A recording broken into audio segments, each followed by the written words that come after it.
Let's take a look at this book. They're close, they are far away. They're close, they're far away. Hi, I'm Ikwo, Greenlight Bookstores store manager at our Prospect Lefferts Garden location, and today we're going to be doing a Handselling from home video, young adult edition. First book up is You Should See Me in a Crown by Leah Johnson. It's about a young girl named Liz who's kind of had it with her small, very white, very Midwestern town, and she wants to get out and she wants to go to college.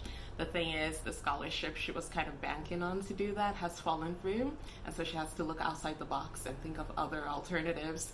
And the one that she comes across is the scholarship that is specific to prom kings and queens. And so she decides to go ahead and try to grab this scholarship. The thing is, there is a new girl in town who also wants the same thing. And when Liz starts to catch feelings for this new girl, her path to the crown becomes just a little bit more complicated.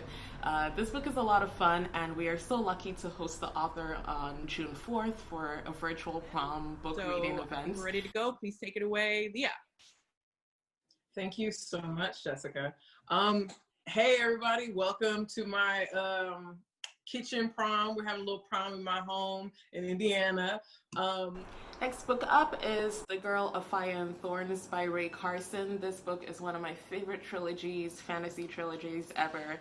It's about a young girl named Alyssa on her 16th birthday who is sent to marry the king of a neighboring kingdom. And the thing about her is she's believed to be a chosen one. She's believed to be like a once-in-a-century savior of her people and her country, but she doesn't really feel like it. She feels very ill-equipped, and she feels very incapable of fulfilling this huge destiny.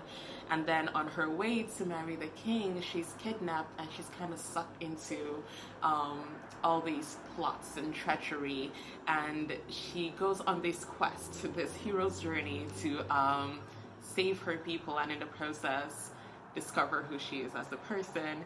Rae Carson is such a fantastic storyteller, and if you haven't read her, start with this book. She creates in Alyssa one of the strongest, most remarkable women I've ever encountered in literature. Next book up is Permanent Record by Mary H.K. Choi, not to be confused with the Snowden bio that came out around the same time. This book is about a kid named Pablo who is a college dropout. He has a lot of debt and he has a lot of bad luck. And he crosses paths with Lee, who's this huge pop celebrity person, but she's surrounded by so many fake people and a very plastic culture.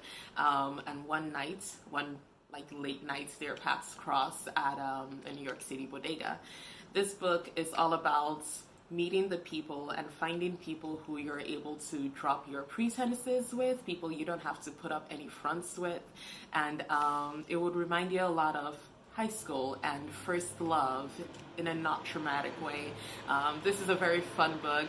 It's very engaging, and you can probably read it in one sitting. Oh, I almost forgot.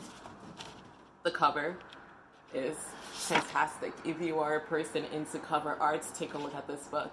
They're close, they are far away. They're close, they're far away. Next book I have is Tithe, the first book in the modern fairy tale trilogy by Holly Black.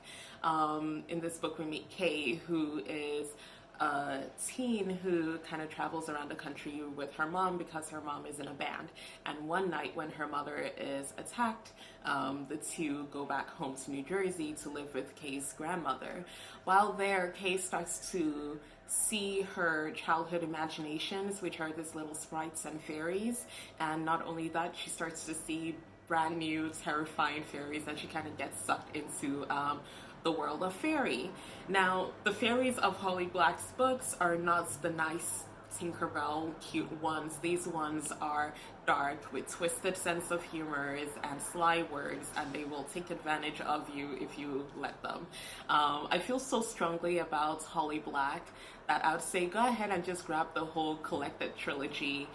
Simon & Schuster's Margaret K. McElridge recently released all 3 books in one nice little thick paperback. So if you're looking for a fantasy book to binge read, just go ahead and grab that. I would say if you like Cassandra Clare or Sarah Maas, definitely check out Holly Black. I'm gonna make this my last book. This book is set in the middle of summer in the Bronx, and the kid in it, Aaron, he's on a mission to find his happiness.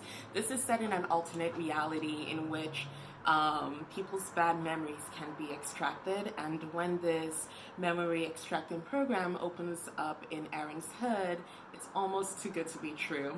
Aaron has a lot about his past, and he has a lot of things and memories that he rather not remember, but just because he wants something, that doesn't make it so.